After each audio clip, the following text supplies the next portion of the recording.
My name is Chole Cole, and I am a detransitioner. Another way to put that would be, I used to believe that I was born in the wrong body, and the adults in my life whom I trusted affirmed my belief, and this caused me lifelong, irreversible harm. I speak to you today as a victim of one of the biggest medical scandals in the history of the United States of America. I speak to you in the hope that you will have the courage to bring the scandal to an end and ensure that other vulnerable teenagers, children, and young adults don't go through what I went through. At the age of 12, I began to experience what my medical team would later diagnose as gender dysphoria. I was well into an early puberty, and I was very uncomfortable with the changes that were happening to my body.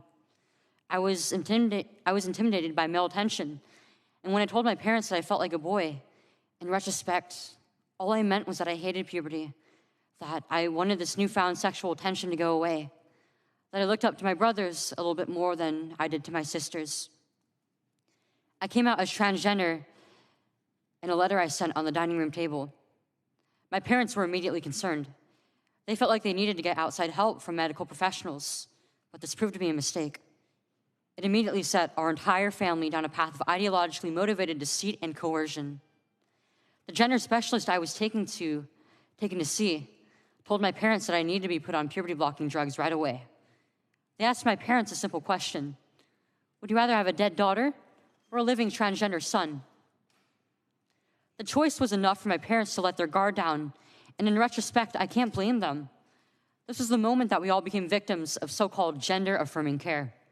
I was fast-tracked onto puberty blockers and then testosterone. The resulting menopausal-like hot flashes made focusing on school impossible.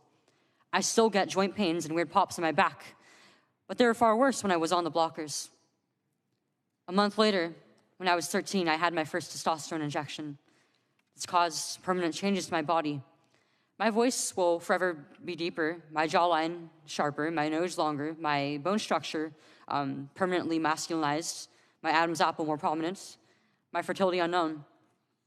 I look in the mirror sometimes and I feel like a monster.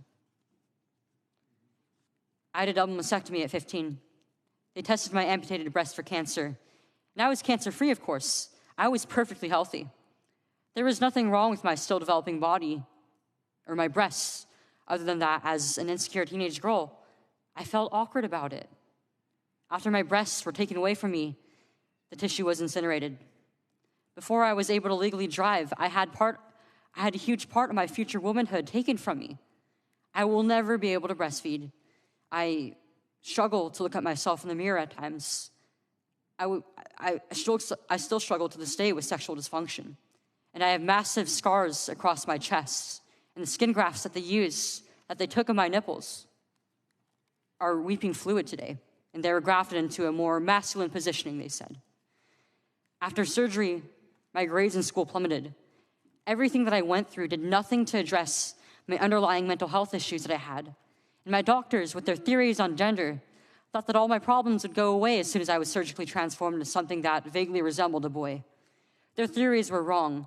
The drugs and surgeries changed my body, but they did not and could not change the basic reality that I am and forever will be a female. When my specialist first told my parents that they could have a dead daughter or a live transgender son, I wasn't suicidal.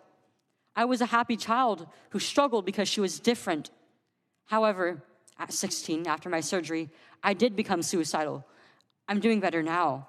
But my parents almost got the dead daughter promised to them by my doctors. My doctors had almost created the very nightmare they said they were trying to avoid. So what message do I want to bring to American teenagers and their families? I didn't need to be lied to. I needed compassion. I needed to be loved. I needed to be given therapy to help me work through my issues, not affirm to my delusion that by transforming into a boy, it would solve all my problems. We need to stop telling 12-year-olds that they were born wrong, that they are right to reject their own bodies and feel uncomfortable with their own skin.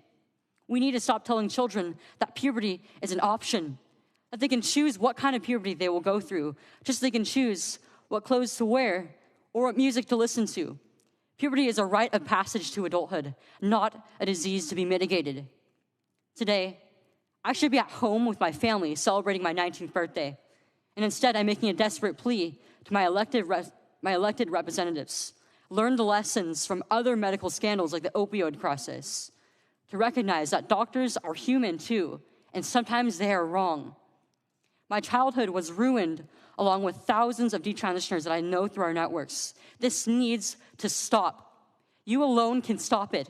Enough children have already been victimized by this barbaric pseudoscience. Please let me be your final warning. Thank you. Today's your birthday? It is.